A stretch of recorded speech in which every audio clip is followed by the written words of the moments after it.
Guys, we've arrived. Welcome to Rolling with Katie. I'm your host, Katie, and I'm rolling.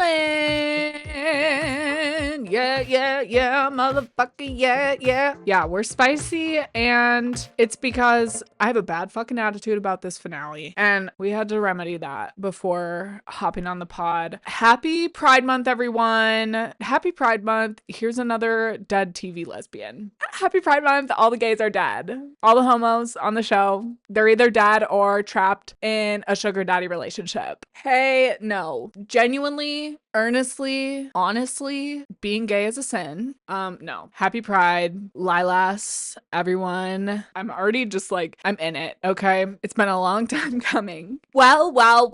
Isn't everybody just so sat and ready to hear what I have to say? Because we're finally here. No. Help. We're opening my Spindrift live on pod. Damn, I should have done the crack like into the microphone. It would have been ASMR. A big development in my life since Popcorn Chats is that I have switched. I'm no longer on the sauce. I have switched from my White Claw habit. It has transformed into a non-alcoholic version of that. We live, we laugh, we love. We love growth. Can I literally shut up? We're talking about the season 3 finale of Euphoria and confirmed series finale of this television show. It's over. Sunglasses, because I'm in mourning, obviously, and maroon for our girl, for our fallen hero, our fallen protagonist, Rue Bennett. Spoilers ahead, but you probably already know. Euphoria has also passed away. It is over, for better or for worse. I think a lot of us are just ready to move on, but I think it's also okay to feel sad that it's over, happy that it happened. What is that? Don't smile because it's over. Wait,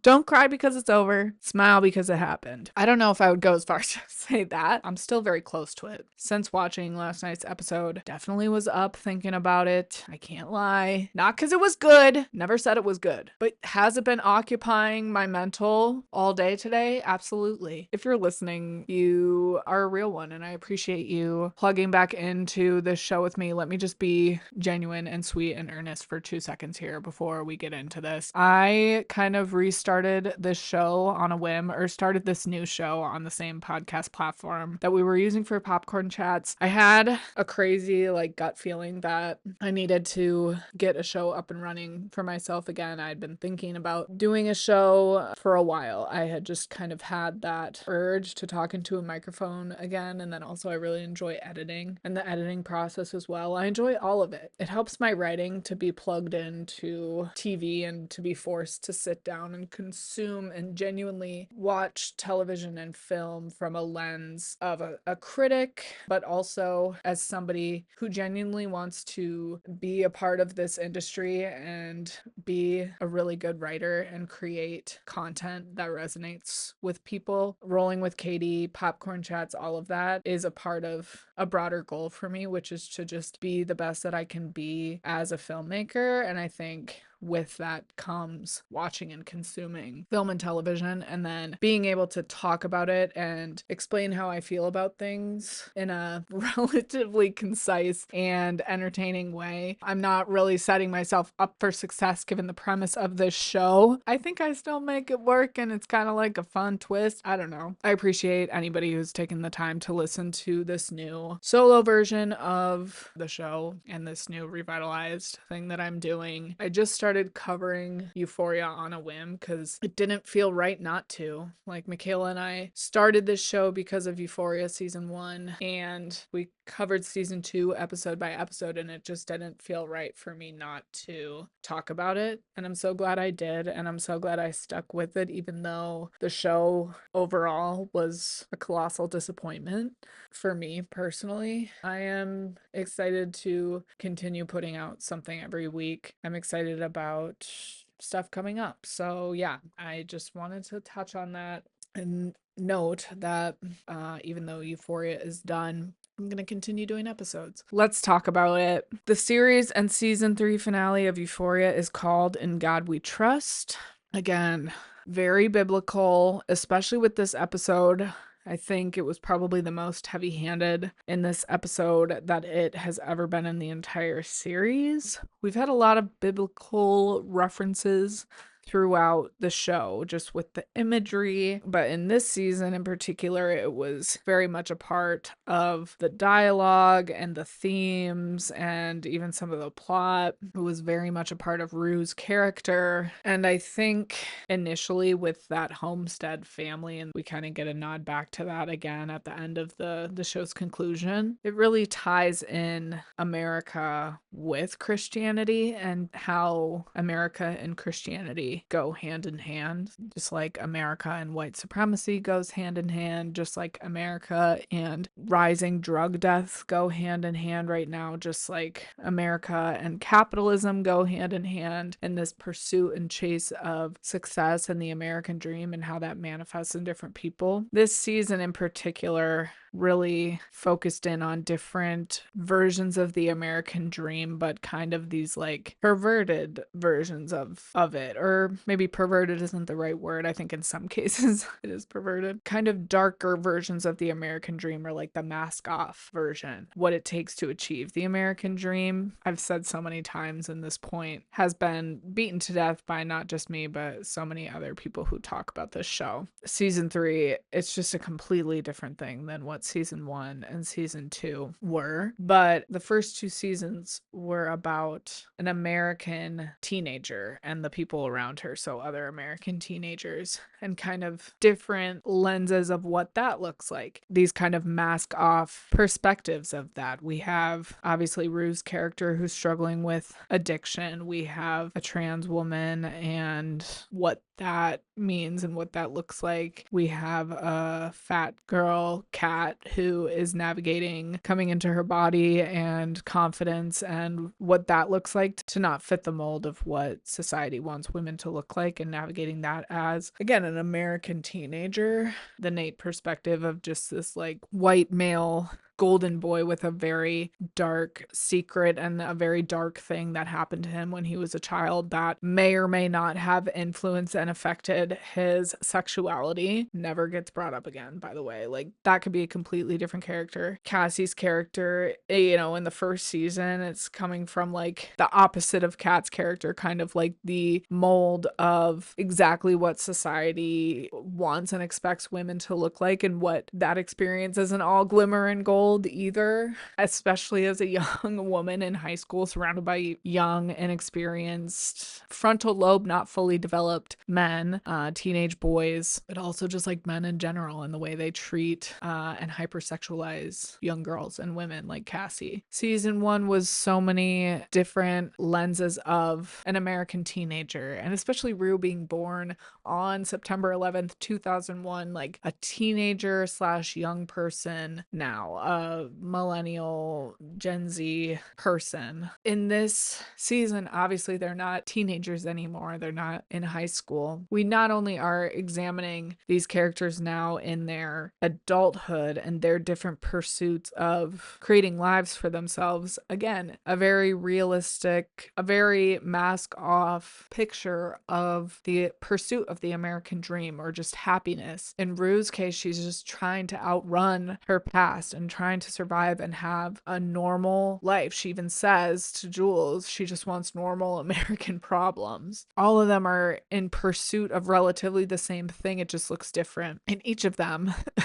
All of this, like, I can respect and acknowledge and appreciate. I just don't think it was executed well. Also, on top of that, we have all of these other characters who aren't just like a teacher, a bank worker. It's extreme caricatures. These drug lords, club runners, sex traffickers, they're these larger than life characters, and their pursuit of money. And Alamo even says he wants the American dream. That's kind of what this shit is all about. I can respect that. He didn't have to do all that. And it's a disservice to your audience. I genuinely believe art is for an artist at the end of the day. Like, true artists have to create. When you do make something and put something out there, however people want to interpret it and discourse about it and whatever, truly isn't any of your business. While all that can be true, I do feel disrespected as an audience member with this season, and I've talked about this before, but I just don't think it's fair to give us something that we never signed up for. In season 3, we're watching a completely different show than what was presented to us in season 1 and 2. Having it be set in their adulthood isn't the problem. It's the journey and what he had these characters do this season, what he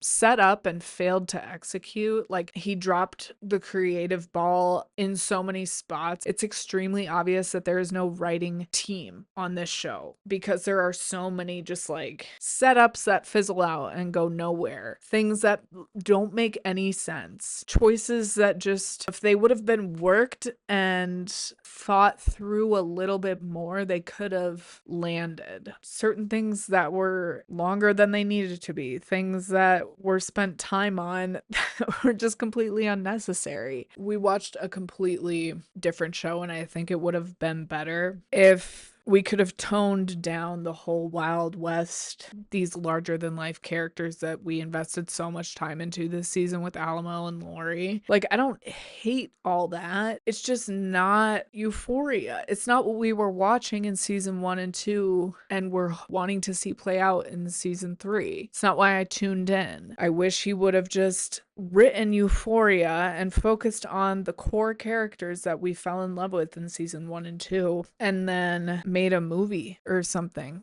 about modern day cowboy gangsters. I don't know. So that's my 2 cents on that. Let's dive into the meat of this. We pick up right where we left off with Faye screaming to wake up Wayne. So Rue busts this man's kneecaps and punches Faye. Girl on girl crime. That's tragic. I hate that that's how that ends between them. Not that it's like this super tender and sweet relationship, but I'm grasping at straws here with that. But it's just sucks that that's how their shit ends, with Faye getting punched in the face. And then in typical Rue chase sequence fashion, narrowly escapes getting shot by Wayne as she's trying to crawl out of the bunker or whatever the fuck. She's running for her life with the sack of shit from the safe, and Harley comes riding on a horse and lassos her ankles and starts dragging her back to the house. I can't imagine how bad that would fucking hurt. This girl has just been through hell and back. Not to once again derail the conversation and ruminate in this, but going back to stuff I said last episode, like, she's just really being punished for what she did in season 1 and 2. This entire season was not about Rue's addiction. We didn't even know if she was using anymore until like episode 2 or 3. Rue never relapsed during this season. We never even got a conversation about her feeling compelled to use. We didn't get her going to AA meetings. We didn't see her struggle at all with addiction. This season was about Rue dealing with the consequences of when she was an addict and constantly saying that she just wants to put it all behind her and live a normal life. And she turns to God to kind of guide her towards that. She puts her faith in something bigger than herself, which is something that a lot of, that's kind of the whole vibe of AA, and a lot of addicts in recovery do turn to God and Christianity to stay clean. America and Christianity go hand in hand. And we're talking about an American's journey, Rue's journey, right? And so it only makes sense that Christianity is present in that, I suppose. I just think it's really heavy-handed this season, and it's giving like be Christian vibes. For the time that we're in, I'm not sure how I feel about that. So yeah, she's just being dragged across the dirt, but thank gosh, our man, Marshawn Lynch, shoots Harley in the shoulder. Bitch goes down, boom, into the dirt. Rue escapes with the safe contents and returns it to Alamo. The music is ominous. It's not a good feeling because we know that Alamo knows that Rue has been working with the DEA. It's only a matter of time before he tries to kill her. I guess I was kind of expecting another one of Alamo's speeches where he was trying to get Rue to confess, let her know that he knows. His whole shtick is not letting a bitch get one over on him, according to him. Never knowing a motherfucker's true intentions type shit. And he kind of just silently murders her. I'm surprised that he skipped out on the satisfaction of letting her know that he knew that she was a rat or something, and that like Maddie's the one who ratted her out. I'm just surprised that he didn't do that, because it seems like something his character would do, but what the fuck do I know? Alamo rewards Rue, gives her a week off, gives her a shit ton of money, and you guessed it, a bottle of Percocet. Yeah, from that moment, I was losing hope. You know, I still was shocked. I don't want to jump ahead, but I was still very shocked that Rue didn't make it. Hold on. My girlfriend's texting me. Everybody pause. Yeah, I think I was just so waiting for him to let her know that he knew, that it didn't really settle in with me that like, oh, when he gave her a week off, I was like, damn, that's not a good sign. And then he gave her all that money, and it's like the man constantly gives people shit and then just takes it right back. Or like the shit he pulled with Nas and the shit he pulled with Lori and the DEA, and man. So yeah, and then she takes the Percocet with Alamo for the pain that she's dealing with. It's a bummer. Again, I don't hate the end result. I just don't really love how we got here. It's tragic and well done to have Alamo give her the pills, and it's kind of up to Rue whether or not to take it. I think there is something tragically poetic about that. It goes back to something that I said last episode. You know, when you're an addict, you're an addict for life. It doesn't matter how clean or how many years you've been clean. It doesn't matter how long you've been sober. Relapse is always something that can happen. You know, unfortunately, I do know people who were sober for years and who ended up overdosing and passing away. And the tragic thing about with Rue, what goes down, not in history, but like what goes down for other people, the people who knew her, is, oh, she was an addict. It's kind of an inevitable thing, and no one knows or acknowledges that she was clean for a while. And she struggled so much this season. All the injuries that she went through, crossing the border with a fucking truck, shoving those balls into her mouth and swallowing them, and being a mule for Lori, like all that dangerous situation she's been in, but also just her persistence and her longing for something better and wanting for something better and wanting to be better. And she was better. Like, she wasn't using, she was being truthful, really trying to right her wrongs. And she didn't obviously intentionally overdose. She was in pain and needed painkillers. You know, the waters are murky, and it's just, it goes into what Ali was saying in the AA meeting in that beautiful Coleman Domingo monologue. If you're able to recognize that addiction is a disease, then you're able to empathize with an addict. When it comes to people who struggle with addiction, we don't treat it like it's a disease as a society. We blame the individual, and we tragically see that here with Rue. Like, no one believes her.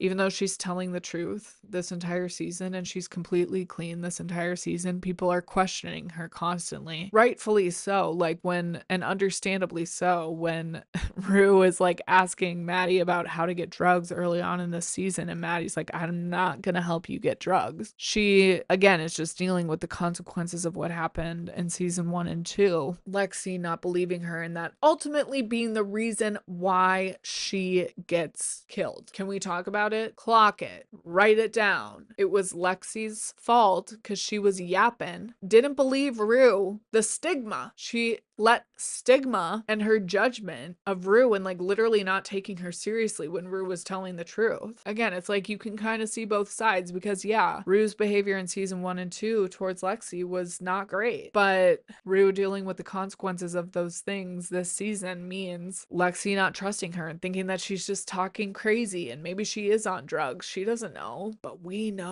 we know that she was clean and trying and telling the truth. And Lexi got her ass killed because she told Maddie. And again, Maddie also has a little bit of stigma towards Rue. I think it's less judgmental and more just like, yeah, that's how she is. We don't know. It's hard to trust her. I think she even says that. The consequences of Rue's actions are these bitches don't take her seriously and let it slip. Alamo found out and poisoned her ass. That's that. When I put that together, when that kind of clicked for me, which it took longer than it should have, I will admit, I was like, damn. Credit where credit is due. And I've said it before, I'll say it again. Sam Levinson's strongest writing is that of an addict's perspective and that experience and getting the audience to genuinely be able to empathize with Rue's character. That's also major credit to Zendaya, the way that she has had people fall in love with this character. That I think is the strongest aspect of this whole thing and what really, really should have been the focus. And it didn't need to be this big fucking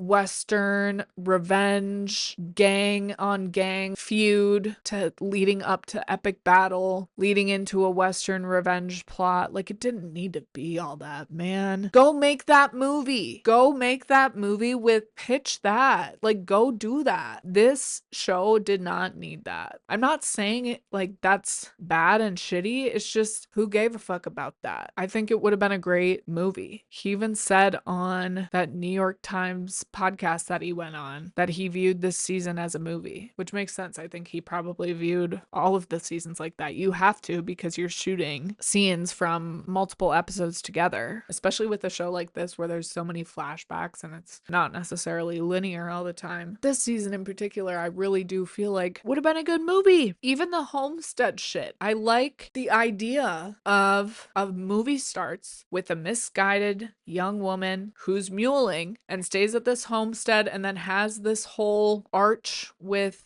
Faith and working to get out of drug muling and this crazy situation that she's in, two separate gangs and the DEA. And then what happens to her happens, and the third act of the film is her father getting revenge, and then the film ends with him visiting the homestead that we saw at the beginning. Great! Go do that, babe. No one was stopping you. Leave my girls out of it. And then you're gonna bitch and moan about having to stay within budget. How about you just write about people who graduated high school and then went on to do normal shit and what that looked like? Oh, that wouldn't be good.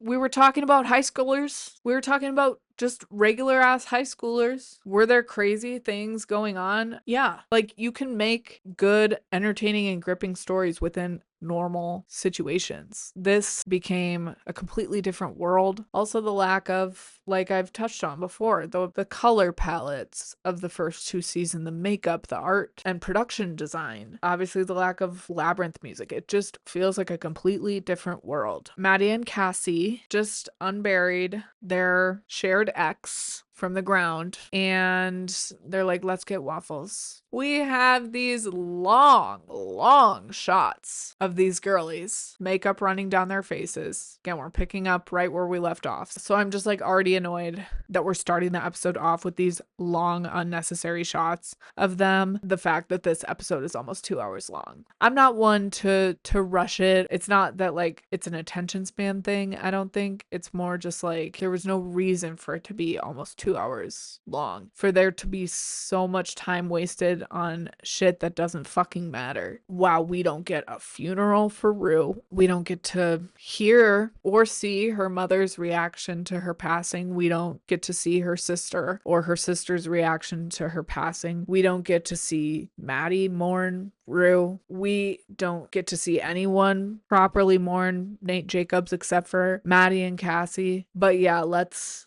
have a close-up tracking ass shot of Kitty's BBL, because, you know, that was kind of a cliffhanger that we left on last episode. What does her BBL look like? So we need at least a 7-second shot of her sweaty ass. That's just what I'm saying. Okay. I do think it's sweet that the real love story this whole time was Maddie and Cassie's. Obviously, it's ruined now because Sydney Sweeney sucks. She sucks. I would have appreciated it more if she wasn't My Jeans Are Blue. You know, the man that they fought over is gone. It still just misses because it is so obviously from a male perspective that it fails to capture the true essence of, I think the unconditional love that exists in female friendships like this, even ones that are fraught with fighting over a man or just letting society and the patriarchy and the male gaze kind of negatively affect your female friendship. I appreciate that that was showcased in this show overall, collectively, with Maddie and Cassie's friendship. I've had mixed feelings about the Nate and Cassie of it all. I think that storyline and that arc, the two of them together, Nate and Cassie, was overall a complete and epic failure, but I do appreciate what it did for Maddie and Cassie's friendship and the story that was told there. Their stories and where they're going to be working together and living together and continuing to make content together. And they do have this thing that they share, and only the two of them share and know that Nate is dead. Not a laughing matter. And they also know about the dicks on his phone. So maybe they can key and finally talk about that, I guess, just off screen. Like, come on. And Sam Levinson did say that he could write seasons upon seasons about Maddie alone. I nominate myself to take that off his hands. I am in no way advocating for a Euphoria spinoff, especially not one that stars Sydney Sweeney. Girl, that is not what we need in the latter half of Trump's second term, baby. Let's purge that thought. If you have sage, light it up, because I hate that I just spoke that into existence. I also just think that there is a completely different, more compelling story going on with Rue. Like I said, it's more authentic because it is coming from a truthful place for Sam Levinson when he's talking about addiction and its consequences. That differentiates in quite an extreme way, I think, from the Nate and Cassie storyline with the whole OnlyFans and Nate having this loan shark situation. I don't think Nate needed to be a part of this season at all. They should have just set Jacob Elordi free. His heart wasn't in it. And that's okay. Because Sam Levinson's heart wasn't in his character at all. Again, I've spoken ad nauseum about what I would have done personally. I also have no shame in talking about what I would have done with some of these storylines. So if you want to be a hater about that, that's totally valid, because I feel like if I were a listener of basically a critic podcast of an aspiring filmmaker who like barely writes or makes anything, I would be like, bitch, shut the fuck up. You wish you could do this shit. And yeah, maybe so, but I do wholeheartedly think that I'm a better writer than Sam Levinson. The two major differences between Sam Levinson and I are, one, I'm a better writer than he is, and two, he has access to way more resources in the filmmaking world than I do. I've already talked about what I would do with Nate's character, and that is to finish out what was established in the early seasons with his sexuality. And I think this whole hemming and hawing about schedules and shit, you created problems for yourself with that. You could have built on what you already had established with Nate's character and just shot stuff with just him, like you basically did with this dumb ass, bullshit ass, going nowhere ass plot that you gave to him. He had such an intriguing and interesting version of an American teenager, and we had a really, really cool opportunity to see what that looked like in his young adulthood, and for some reason, no one wanted to go there. And I will never not be gagged by that, especially as someone who is plagued with a creative mind and a storytelling mind. That character alone, my ideas go on for miles and miles and miles. And it's just extremely, extremely unfortunate how much potential was wasted. This actor's potential and the character and what was set up for him, just nowhere. Nothing. Dead, died in the closet. Such a fucking bummer. And I don't get it. If I am ever in the same room with Sam Levinson, which that would probably never happen, because if anybody on his security team listened to Popcorn Chats or Rolling with Katie, they would probably view me as a threat, which I'm not. I would never, ever, ever inflict or wish violence on anybody. If we're ever in the same room, which probably not, I would ask, why did you choose to go the route that you did with this character? Why didn't you push the envelope with so many topics? You push the envelope and make other characters go to uncomfortable places. Why couldn't you go there with this character? I have my theories, but I will keep that to myself. With the end of the diner scene, Maddie says to Cassie, what am I gonna do? Because she is in like $1 million worth of debt to Alamo, and that is not somebody that you want to be in debt to. Maddie's character is another one that I just feel extremely disappointed. I'm not happy with the ending of any of these characters. None of them were satisfying for me. None of the core characters, the ones that we started this show with, not a single one of their endings was fully and completely satisfying to me at all. With Maddie, my biggest fear did come to fruition, and that is that Alamo is basically extorting her, exploiting her, I don't know, forcing her to be with him and be with him romantically because of the money that she owes him. And then it also looks like her and Cassie are paying to him as well. Also, Cassie is living in her and Nate's house and like renovating it and redoing it, and these girls are gonna move in and they're gonna basically make a giant content house. I don't hate that, but I'm like, sell the fucking $1 million house. The house is worth multiple millions of dollars. Sell the fucking house, get out of debt, and then maybe buy a smaller content house. I don't know. Am I stupid for that, or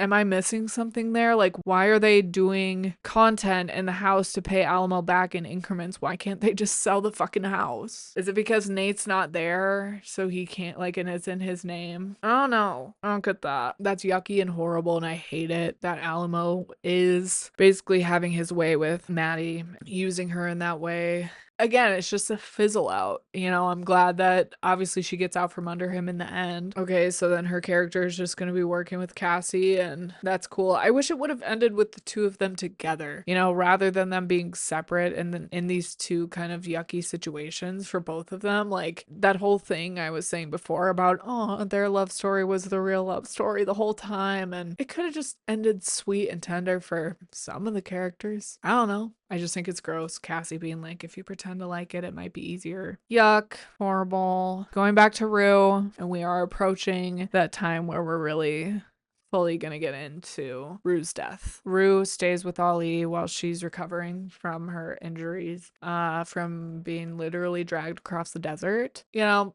I predicted wrong. I thought that Ali was going to sacrifice himself, but instead we have Rue being the one to pass away, and then Ali kind of carrying on this revenge plot and dealing with the fallout of her death. He's really the only character that we get to see mourn Rue. We'll get to that. We have this sweet, tender moment where he says the couch is always hers, and he really is like a father figure to her, and the two of them and their bond is extremely beautiful. And Ali's backstory in the last episode and that whole bit about his black book and writing people's names in there really fed into this episode. Would have been great if we were building to that all season, but you know, I think for what it was, it did work. The tidbits we got about Ali in the last episode, how things carried out for him in this episode, I think again that was one of the stronger arcs of the show in this season. His ending was relatively satisfying, I guess, just because we spent so much time on it. The execution of it and the journey that we got to that ending, I'm shaky on. I could have gone without the whole Western style battle between him and Alamo. We see that Rue is staying with Ali and she starts listening to the Bible from the beginning, apparently. It starts up on Genesis closest one. And I'm like, okay, so did she go back and she's just like falling asleep to the words of the Bible, or can this man just literally not fucking write for shit? It again felt like one of those moments where it's just biblical for the sake of being biblical. So cutting back to the white supremacists, Wayne figures out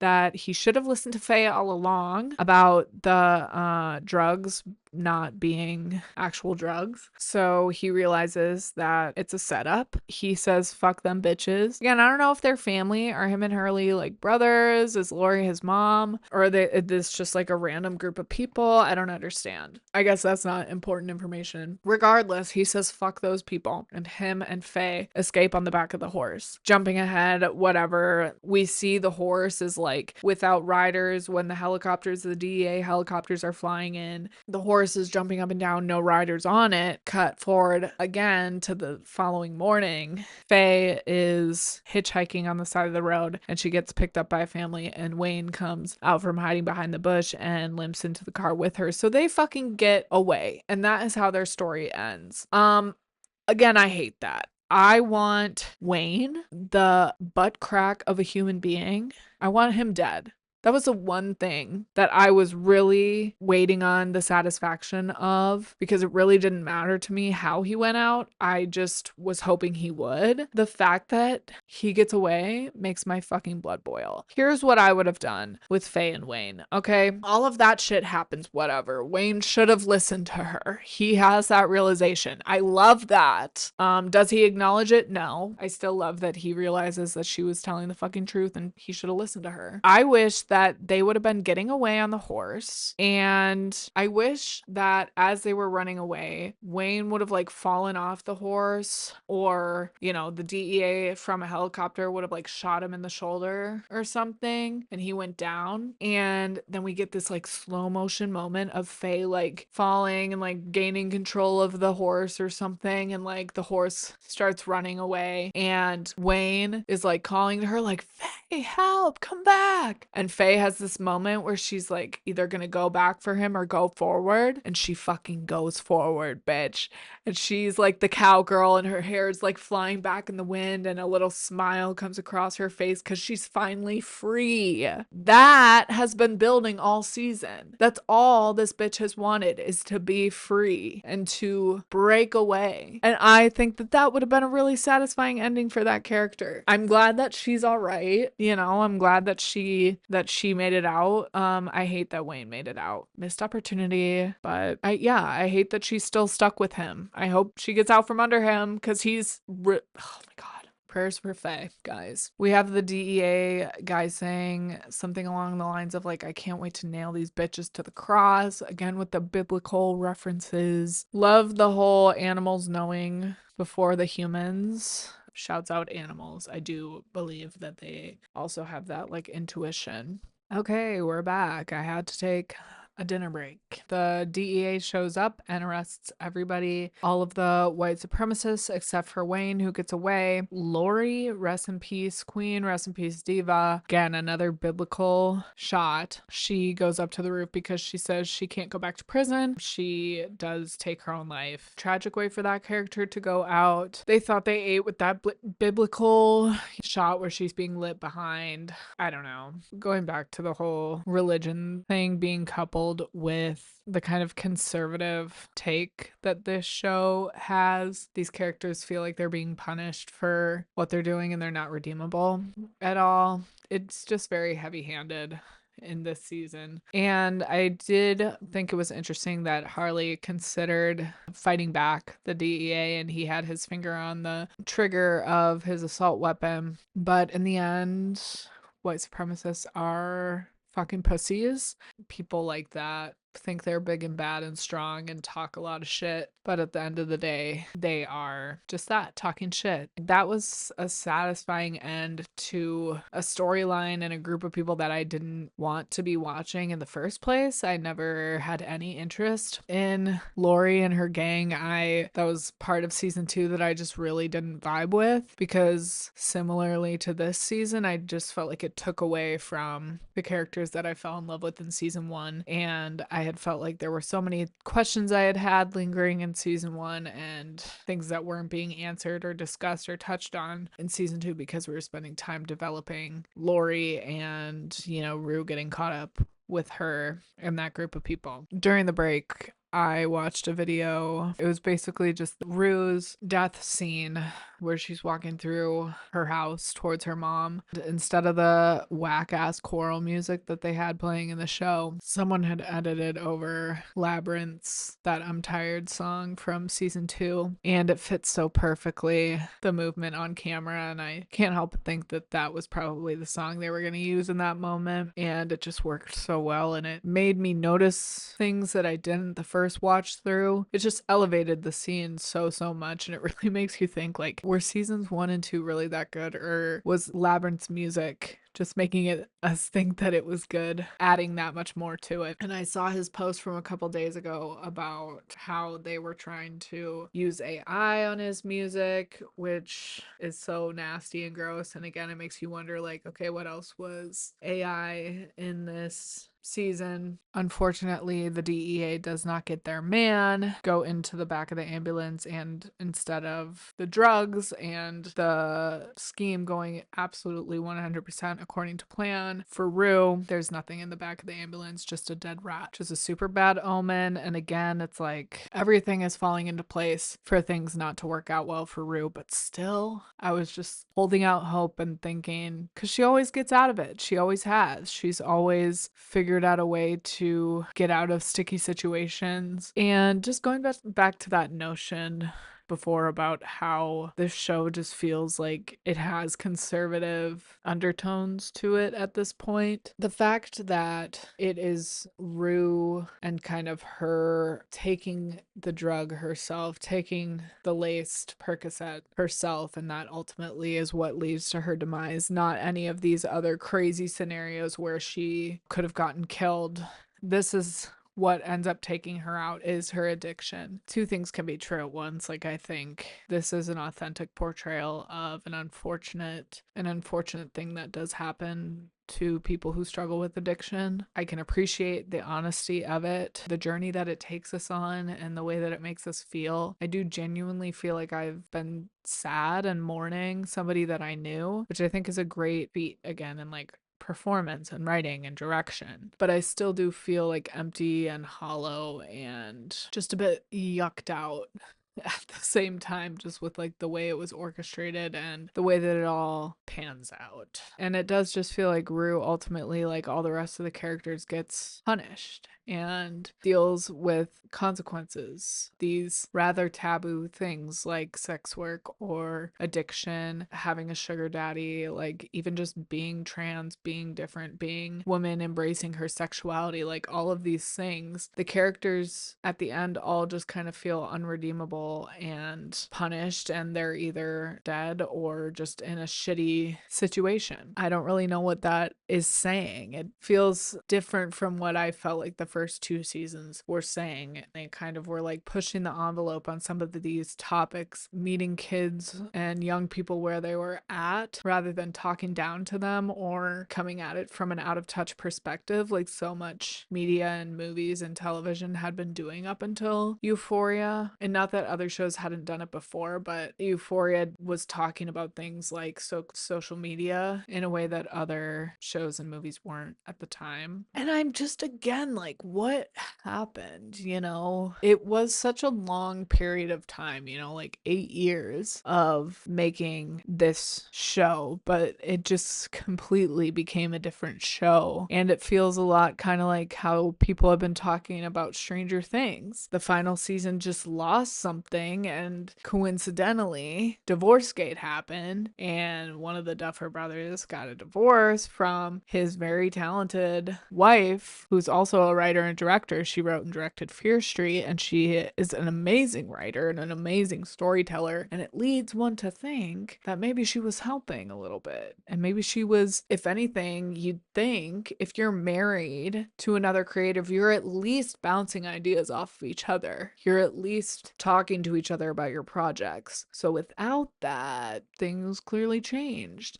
I don't know about Sam Levinson's life. I don't care to know. I don't know if anything has happened to him in his personal life. I do know the whole Petra Collins debacle and how this show was stolen and the kind of vibe and look of the show was stolen out from under her. The show itself is based on a show that already existed called Euphoria, and Sam Levinson just kind of like took that idea and ran with it. So yeah, it just leads me to wonder there's something fishy going on, because I can't tell if it's like, did Labyrinth's music and the artistry and the newness of all of it and the different kind of setting that we were in, the different show that it was in season 1, was the writing actually better, or was it just all those other aspects making me feel like it was better? Or has the writing actually changed for the worse? Earlier in the episode, we had that weird switcheroo with the Coke bottle. Kind of tuned us into something fishy going on. Bishop was there. After the rat shot, we get the shot of Bishop driving to Alamo with all the drugs from the ambulance. I'm just overall very confused about Big Eddie. He was sweating and like super nervous and anxious when they were going through customs or going through the border back to America and being questioned. But if he's working with the DEA, then wouldn't that not be an issue? Did he for sure have to get it to America for everything to go over smoothly? Like, that didn't make any sense. So then I was like, maybe he's not actually working with the DEA and people were just confused about that. And like, he also knows the Alamo plot of it all, and he's like working with them to get the drugs out of the car, but then he's like surprised when the DEA is getting there and he's like, shit, and then he's like, I quit. I didn't get any of that, and also I don't care. Why do I care? The whole DEA like showing up sequence was cool, would have been very epic climactic moment in a movie. Euphoria and my characters, I don't give a fuck because none of them are here. Also, side note, I have been seeing a lot of people on TikTok shameful towards people who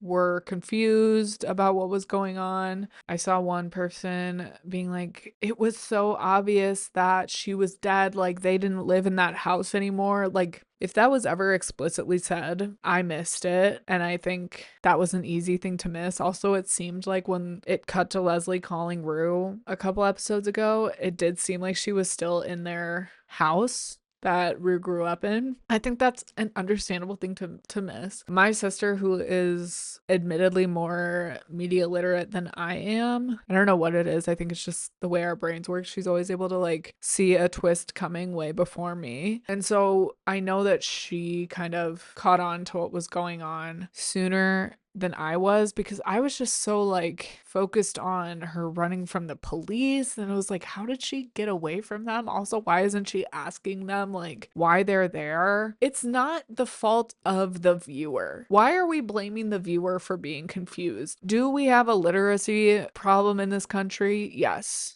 Are people sometimes not the most intelligent, or just say the first thing that they're thinking online without thinking it through and they come off a little stupid? Yes, that does happen. But you cannot deny this shit was written poorly. So if people are confused, it's not because they're stupid. There are so many shows that are very easy to follow that still explore complex ideas. They're written clearly and they flow. Characters' arcs rise and fall, sometimes within an episode and sometimes throughout a season. There's like multiple episode arcs. That's like not a thing in this show. So I'm over the shaming of people's like intelligence when it comes to being able to follow this plot. And maybe I'm just insecure because I have been very confused about Big Eddie the entire time for many different reasons. I just don't know what's going on with him. I don't think anybody can say that the show is like easy to follow, because there are mistakes, there are holes in things. A lot of shit goes unexplained or unaddressed. Things are set up and then never brought up again. We have this whole sequence of Ollie waking up and hearing the TV in the background, and he lights a cigarette. He walks into the living room and Rue is watching the news and they're talking about SpaceX and shit. There's a report about a man escaping from prison, and she jumps up super quickly, gives this hasty explanation to Ali. She leaves to go pick up Fez, and Ali finds the pills. And then we cut to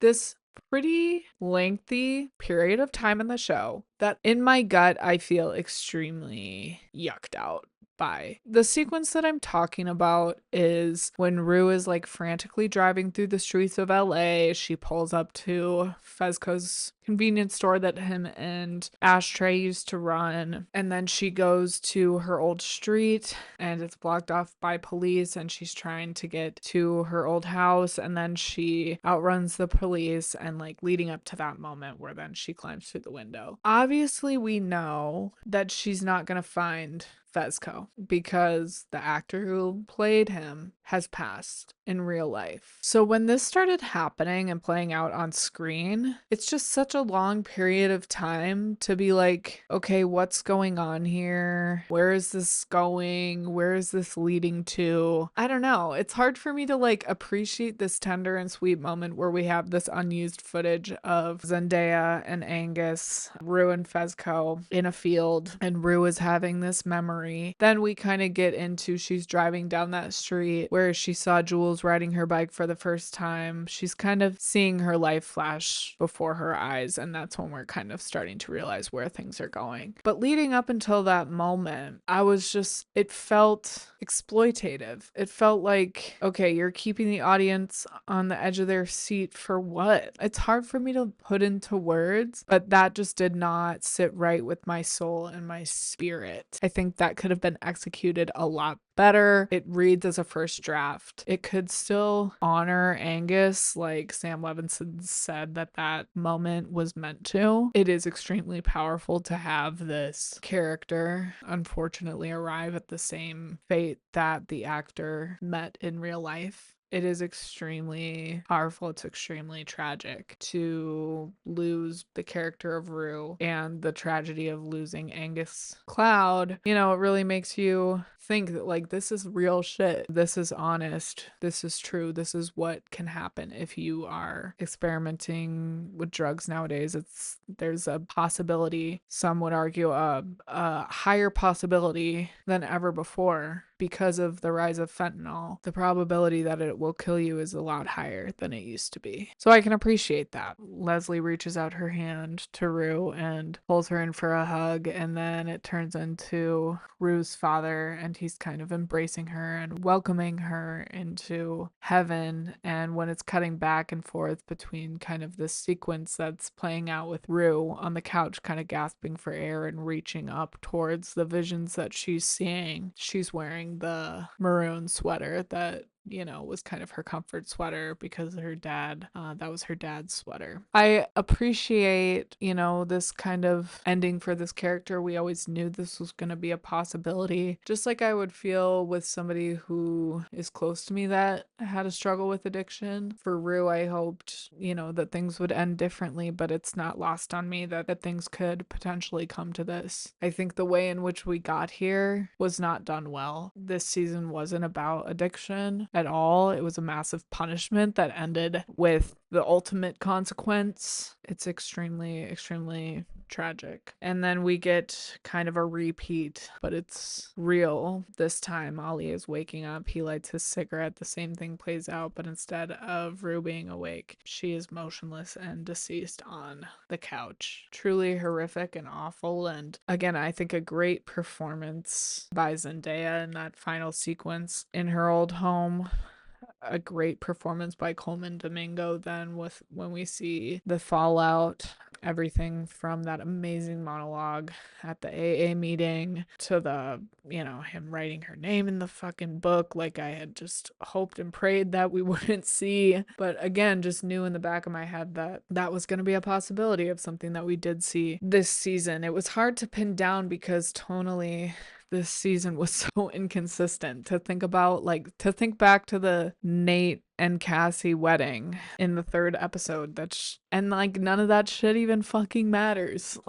like no one even knows he's dead. No one even knows what happened with him. No one knows why he had all those dicks on his phone. Like, what was it all for? So then we cut back to Cassie and Maddie. Before that, we have this again, just Leslie completely cut out of it. No Gia at all. But he calls Leslie and says he has some bad news, and then he steps outside and we don't get to hear the conversation, and we don't get to see a mother's reaction. And like, what a missed opportunity for us not to have any of that, to see her heartache, especially imagining how hard it must have been being estranged. As I said, Maddie and Cassie are turning Nate and Cassie's home into a content house, basically, and Cassie proposes to Lexi that they work together, that they need like a storyteller, which don't get it. Also, did Lexi like lose her job with the TV people? The fuck is the point of that? Cassie and Maddie are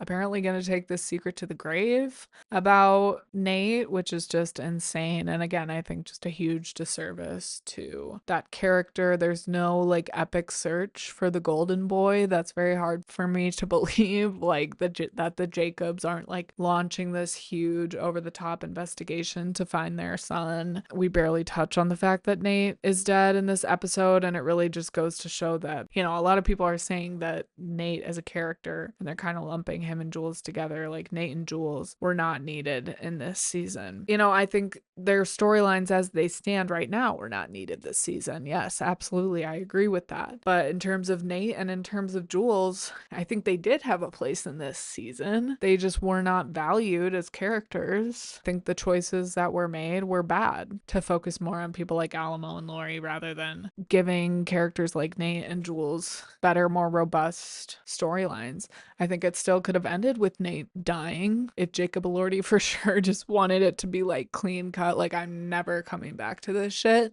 Fine. He's doing Wuthering Heights. Fine. There are still so many things that you could have done with that character. Same with Hunter Schafer. She doesn't want to work with Jacob Elordi. Fine. She, you know, is only available on these certain days. Fine. You shoot her in this one location the entire time, basically, this glass like container, and you give her this weird sugar daddy storyline that like there's no arc there. You paint him as this like fucking freak who's mean to her and treats her like shit. And it ends with them still being together because she values the ability to paint and live in a nice ass penthouse. It just sucks. You know, it's lazy. And it makes me feel like you didn't give a fuck about that character. To bitch and moan and be like, oh, we were dealing with budget constraints, so, you know, we gotta be mindful of time and, you know, actors' schedules and all this, that, and the other thing. It's like, you created these issues, you and you alone. No one asked you to build a strip club in the fucking desert. Like, no one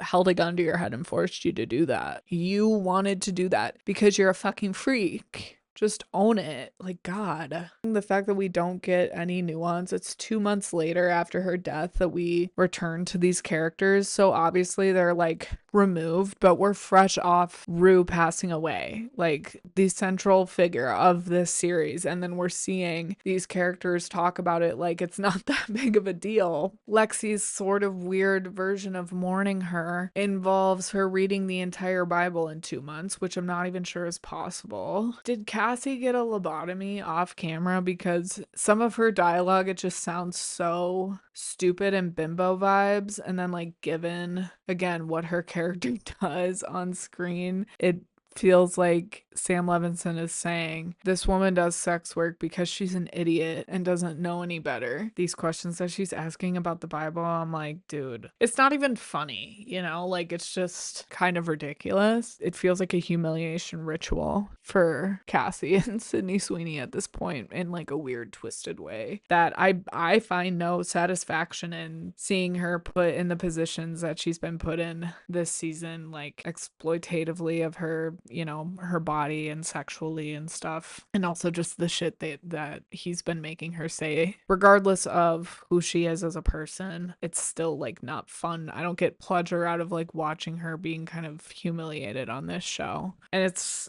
the line is blurry between Sydney Sweeney and Cassie because unfortunately they're both these kind of sex symbols, and really it's like heavy-handed for both the actress and the character, so it's hard to kind of navigate the difference between the two really when it comes to this show. The ending to Lexi's character even too, it's like, what is she even doing? Like, what was her arc this season? Is she not a judgmental bitch anymore? It would have been cool to have her realize, if we're gonna be punishing everybody, how about Lexi gets punished by realizing the role that she played in Rue's death And maybe she doesn't even have to realize it, but can't her lesson be like, maybe I shouldn't be so judgmental of people anymore? One of empathy. If anything, I feel like that's what her arc could have been this season, since she was so judgmental of Cassie and the work that her and Maddie were doing, and so judgmental of Rue to the point where it caused Rue serious harm and death. But no,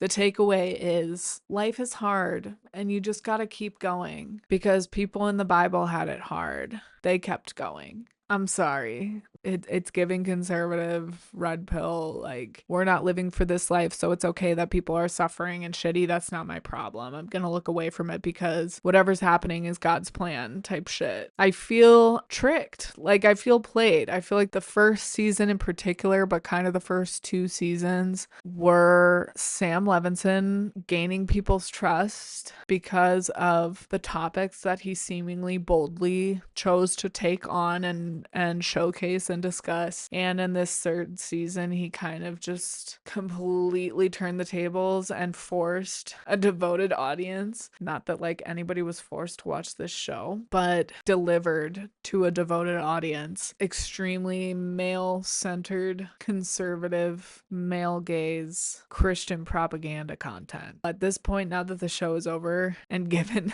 like how it was delivered to us right down to the last shot being an American flag billowing and Rue's voiceover saying, "May God be with us all," I don't feel super off base saying that at this point, now that it's over. Now that it's all said and done, I feel bamboozled and I feel just overall disappointed and let down as somebody who was a very devoted fan to this show. Ali visits the strip club and questions Marshawn Lynch on what happened to Rue and who gave her the pills that she overdosed on. He ends up shooting him under the table and everybody freaks out. We got a lot of kitty content in this final episode, with her coming back over the border and then her being involved in this shootout and having to get the bottle and everything. Rosalia Magic was completely gone from this episode. Don't know what happened there. Also, I feel like the whole storyline with the IDs and all the girls, like, that really didn't play out. No justice was ever fully delivered for Angel and all of those girls.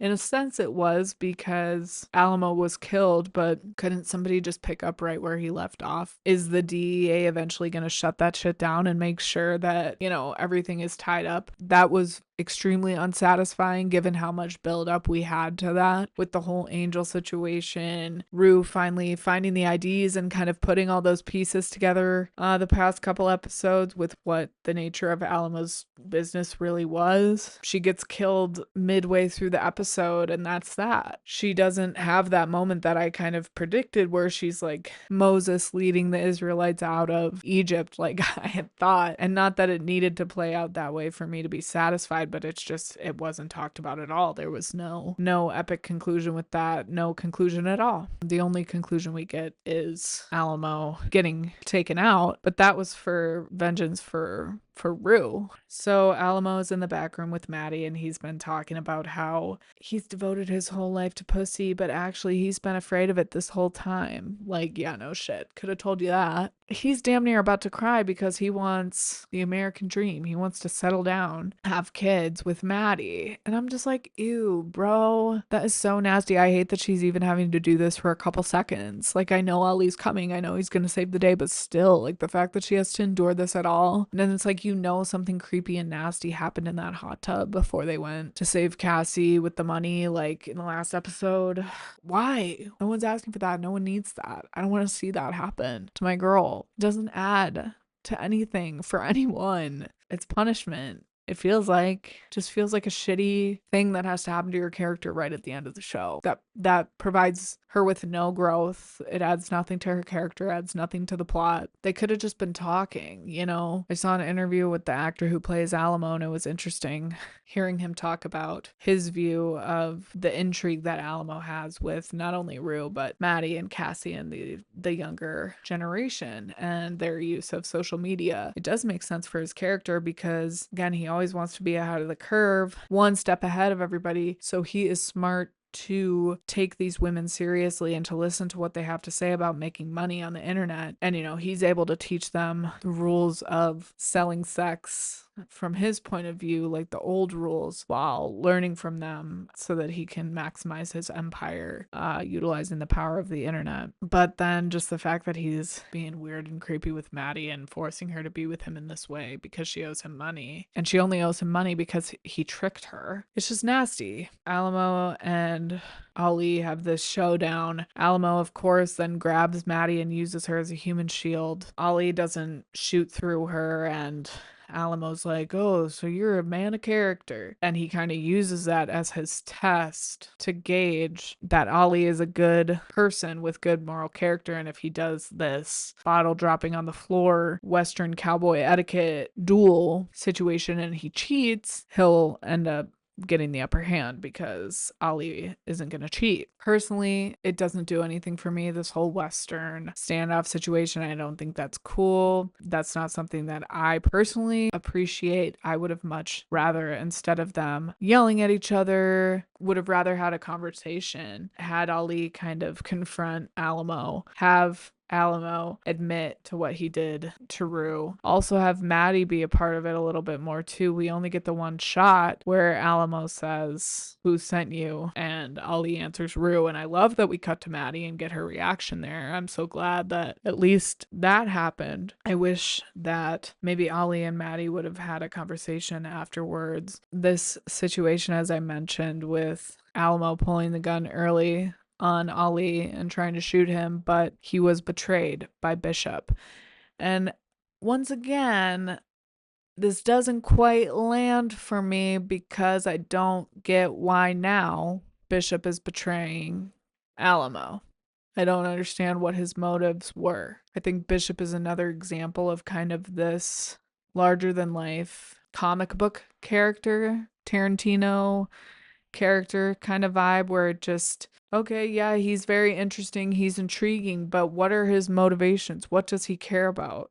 He even has this dog at the end. Like, you could have made me understand him more through this dog, but the dog is just randomly there. One of the last scenes of the last episode. It adds nothing. That does nothing. That probably, the budget to get that dog and the dog's trainer wasn't fucking worth it because you didn't do anything with it. The only thing I can think of is that Bishop has a crush on Maddie and he cares about Maddie or sees the good in Maddie or feels bad for her that she is having to be with Alamo in this way. But we don't see any of that. I mean, they have a little bit of a flirtation moment in this episode, but it would have been cool to see that building throughout the season. Obviously, Bishop is kind of an interesting character, like I said, and you never really know what his intentions are or what his deal is altogether. It wasn't super cool and satisfying like the tone kind of was with the bullets landing on the floor and the slow motion and Alamo's chest exploding in this big epic moment. It comes off as very like showboaty and like, oh, don't you love this? And it's like, I don't get it. Like, it's just happening. A lot of stuff is happening on screen, but I don't feel anything. I feel numb. I am glad that at least Maddie is out from under Alamo and that Alamo wasn't left alive at the conclusion of this episode, or, at least justice was brought to him. And then we have this ending where Ali doesn't go and visit with Leslie and Gia. None of the core characters are together talking about Rue or mourning her. We don't get a funeral. Like I said, it's 2 months later. No, Ali goes back to this homestead where at the beginning of the season these people were talking about keeping I'm gonna butcher this, but something about keeping Mexicans out of America or something like very offensive and racist, and he's returning here because this is where Rue felt the most peaceful or something. We have this Last Supper style moment where Ali is praying over the table. I also think it's weird that he is now a Christian randomly, even though he started the show being a Muslim, and then he sees Rue. And, you know, it's a beautiful and special moment. I think it would have been even more beautiful and special if we had characters that we knew and cared about instead of this random racist family. I wish we could have seen Maddie mourn Rue. We don't see her interact with Rue's death in any way except for when Ollie says her name to Alamo and she has that little moment where we get a shot of her face, but we don't get to see how she feels about Rue's passing at all. No funeral for Nate, no funeral for Rue. I hope I didn't miss anything. This was quite the chat. This was quite the long episode, so thanks for hanging in there with me. Next week, I gotta figure out what I'm gonna talk about, but House of the Dragon comes out June 21st, and I will be covering season 3 of that show episode by episode, so stay tuned for that. In the meantime, happy Pride Month. I hope to be doing some Pride-like content. Be sure to subscribe to my YouTube channel in particular. I am going to be uploading some bonus content on there. I have some videos and footage of myself and one of my friends reacting to that gay vampire show, First Kill, from a couple of years ago that I'm going to upload. So stay tuned for that. Make sure to follow me on TikTok and Instagram too. I am always posting and reposting stuff on there about film and television that I love, and I love chatting with people on there and hearing other people's opinions. So yeah, let's engage, let's chat. Thank you so much for listening. Rest in peace, Euphoria. End of an era, but we're moving on. See you next week, LYLAS.